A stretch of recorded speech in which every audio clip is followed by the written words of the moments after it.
Well, hello, peeps. Chloe. I'm Chloe's mom here. We're back in the shack. Gonna shoot the video here because I didn't get one made in the truck. So, we're home for a couple days. It's gonna be awesome. I'm gonna pick up Dylan after school tomorrow, and we're gonna have some Halloween fun since I won't actually see him on Halloween. I bought a bunch of decorations and toys and treats, and I'm gonna make like a little terror trail, but it's not scary. Here on my land, I've got a fence. It's about 200 feet long, and it's got rope lights along it. So I'm gonna hang decorations all along it and tie little bags of treats. I got him a Spider-Man bag, and he can just will walk along the fence and like trick or treat. So that should be fun. And then pizza and probably Scooby Doo or some kind of kid friendly, scary movie, maybe Casper or something. And then or Shrek. I think there's a Shrek Halloween one, but anyhow. So we're gonna do that, and then he's gonna spend the night, and then after breakfast, I'll bring him up to school tomorrow. So I'm all pumped about that. So anyhow, tonight is a frequently asked questions. Although there's a couple of these that they've only been asked once, but I thought they were interesting. So I'm just gonna answer questions. And I was having like this little thing where if you asked your question on my Facebook post, you'd be in a drawing for something, and absolutely none of these questions came from that post. So instead, what I'm going to do, I've got this hand-painted pendant I made. It's on a bronze tray with a glass dome over the painting. And if a guy were to win it and he doesn't have some lucky lady to gift this to, I can make this into a keychain or a zipper pull or something. So yeah, all you have to do to be in the drawing for that, comment down below on this video. Any comment, good, bad, ugly, whatever. And then I'm going to draw from those people, and someone will win that hand-painted pendant. All right, so let's get to the questions. Boop, boop, boop. This one I've actually been asked quite a few times, and mostly by other truck drivers. So I get asked, do I get tired of my dedicated route of doing the same thing over and over? Nope, absolutely not. I love my route. There's a lot I love about it. So it starts out the same every week. Every Wednesday afternoon, I pick up my load of AMSOIL and I head to, for Ohio, and I unload. It's a live unload on Friday morning. And I like knowing what I'm going to be doing, where I'm going, where I can stay, good places to get fuel. And then after my trailer is unloaded, then I pick up my return haul, and that could be anywhere. As you probably already know, I hate Chillicothe. I do not ever want to go there again, but I probably will go there again. This last week, last Friday, a couple days ago, wow, I got a phenomenal back call. So I got sent to East Liverpool, Ohio. Okay, so I started over there. From Columbus, I went straight east all the way to the Ohio River. And right across the river was West Virginia. And then I went north on a highway, which I later found out is called the Ohio River Scenic Byway. And yeah, it's absolutely gorgeous. So you're on this highway. The river is down in a valley. There's mountains or foothills or whatever on each side. And At some points, the highway kind of climbs up onto a mountain ridge, and then you're seeing like little towns down on the river, and you can look down and see them. And it was phenomenal. Limestone cliffs, big hills or mountains. At one point, there was a electric company, and it was a huge, and you drive like through it. There's a tunnel like under the power plant, and you drive through this tunnel. So, and then I get to the spot, and this town, it's a small town, and it's right by Pittsburgh, Pennsylvania. So if I would have took the suspension bridge across the Ohio River, I would have been in a suburb of Pittsburgh. And it was a little company. So the Ohio River is huge. Barges come up it. And so this was just a little terminal company. It looked like it was probably family owned. And they get things that come in on the barges. And they have cranes there. They unload barges. They have warehouse spaces that people can order something, have it warehoused. The rail is right there too, so then they can ship out by truck or by rail. Pretty cool place. And so I got there, and it's like this little freestanding ramp in the middle of a yard full of cranes. And back up to that, and he loaded me with the forklift. And while I'm sitting there waiting, barges are going by on the river. So at the end of this video, I'm going to put some pictures that I took there at that place. And also I found online, I found a picture of that tunnel underneath the power company. So I'll post that. So anyhow, yeah, I get cool things like that. And then the way my route ends every week is I bring my load back to, depending on where it's going to go, I might bring it to the Superior Terminal or down to the Twin Cities. And then I spend the weekend doing shorter hauls to make miles. And it's kind of up to me. Like if I had something I wanted to do and I just wanted to be done, I could just drop that trailer on Saturday and just be done. If I want good miles, I can run to like Indiana or something and back. One weekend I went up to Roseau and hauled a load of Polaris. Just, whatever. Sometimes like this weekend I dropped the trailer in Superior because it was going to Duluth. And then I picked up a load that was going to be going, I don't even remember anymore, somewhere. Oh, I think it was going to the Twin Cities. Yeah, it was a load of paper from Ontario going to the Star Tribune.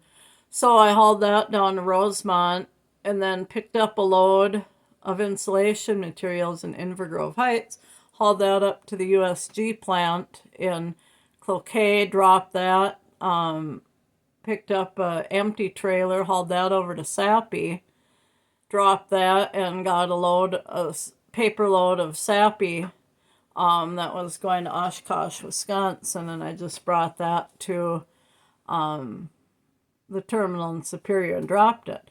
So yeah, I have a lot of flexibility. I mean, sometimes like this weekend, I would have liked to have more miles, but that was all that was available.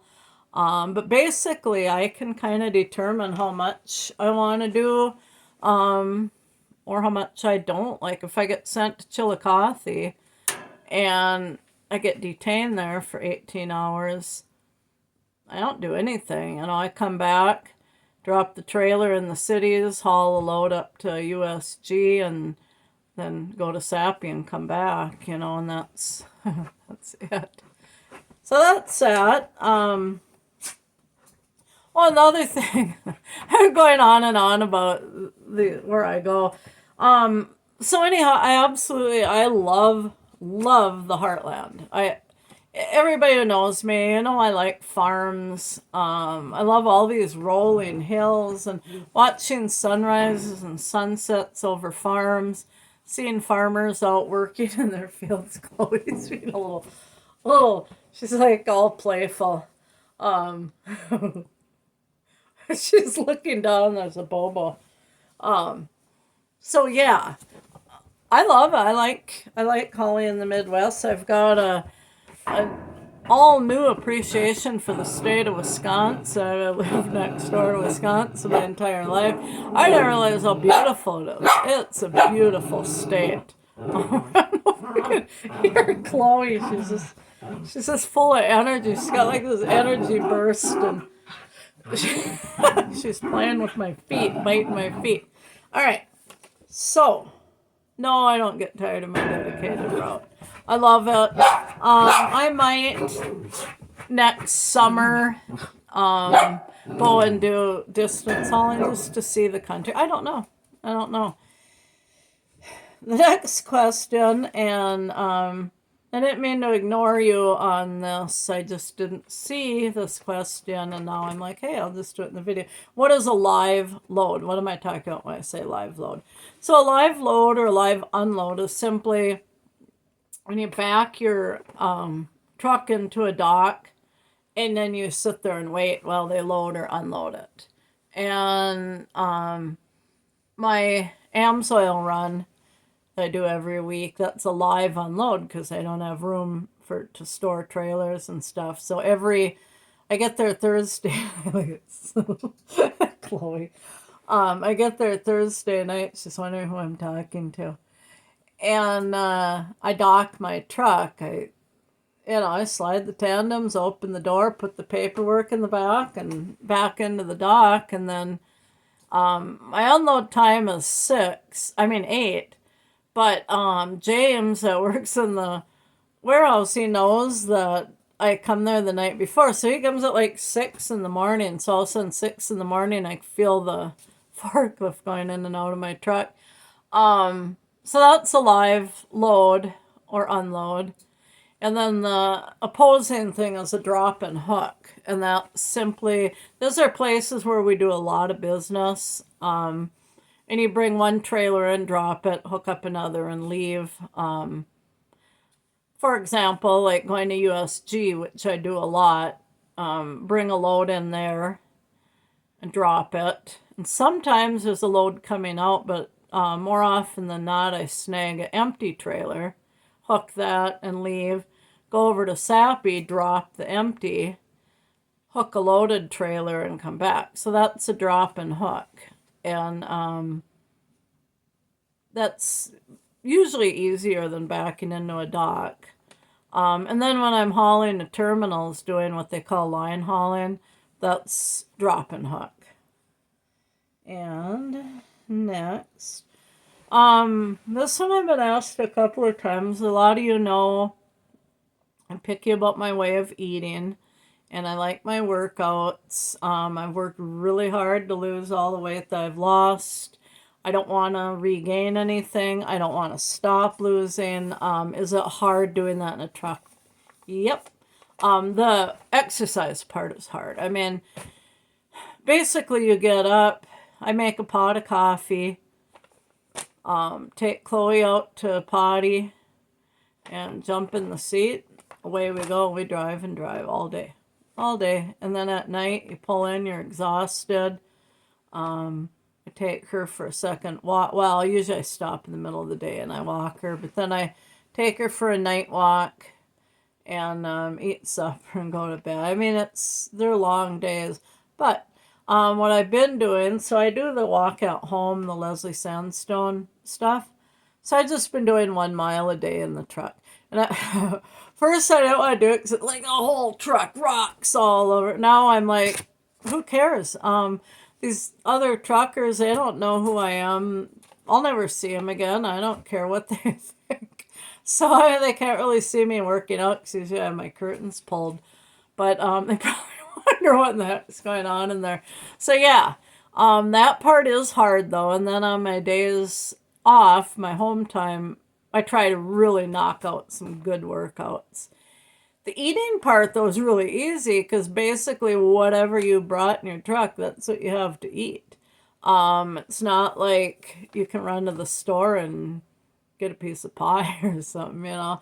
So yeah, just I cook like right now I've got beef roast in the instant pot, and then I usually buy, or I always buy a couple of those steam in the bag bags of veggies to throw in my freezer.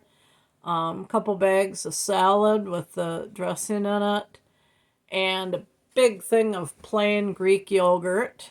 I grab fresh fruit from the terminal. I usually get like a bag of keto granola from Aldi that I can sprinkle in the yogurt since it is plain yogurt just to sweeten it up and make it more of a treat. And that's it. So yeah, that part's easy. The working out, not so much, but I'm doing better at it. Boop, boop, boop. Is it cold in my truck? Oh, heck no. The heater in there, that's a heater. It'll roast you right out of there. There's a heater that doesn't come from the engine heat. It's its own diesel heater. And it does use battery power for the fan. But there's 6 batteries in a semi, and the fridge runs off battery. And basically, you can sit all night with the truck off and you'll be fine. There is a low voltage detector alarm so that if it did drop dangerously low, it would go off in the night, wake me up, and I could start the truck and charge the batteries up. But that's never happened. So no, it's toasty warm in my truck. What surprised me the most about trucking, and what surprised me the least, or what is exactly like I thought it would be. Probably what surprised me the most is the level of respect for women truckers. I was not expecting that. I thought I'd get a lot of like, oh, women don't know how to drive and da da da da da. No, I get treated with a lot of respect. Other truck drivers, 99% of them are genuinely very respectful and nice to me. And who knows, maybe a woman trucker does get a little more slack for some things. But yeah, no, there's no disrespect out there that I've encountered. So that surprised me, and that's a pleasant surprise. And what didn't surprise me, or what is exactly like I thought it is, I love to drive this truck. I love it just as much as I thought I would. And with all the struggles and anxiety over a lot of the other parts other than just driving down the road, that took me a few weeks to get that under control. I mean, I was ready to quit. But from day one, I've loved driving that truck. And those who know me, I mean, my happiest times were with the Power Stroke and that big 9-horse gooseneck horse trailer I had, and all the stuff I used to haul and driving all over, and I loved it, and I love driving this big truck. I still suck at backing up.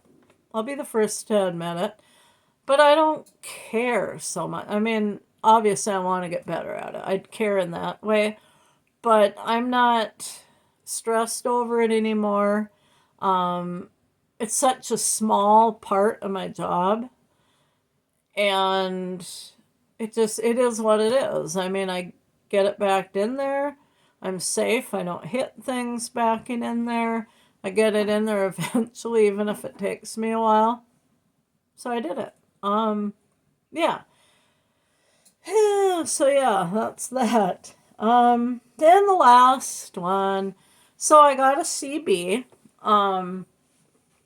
So the company has this thing called My Helver Rewards, and you go on every day and you answer a trivia question. It's basically a safety question, and you get 100 points.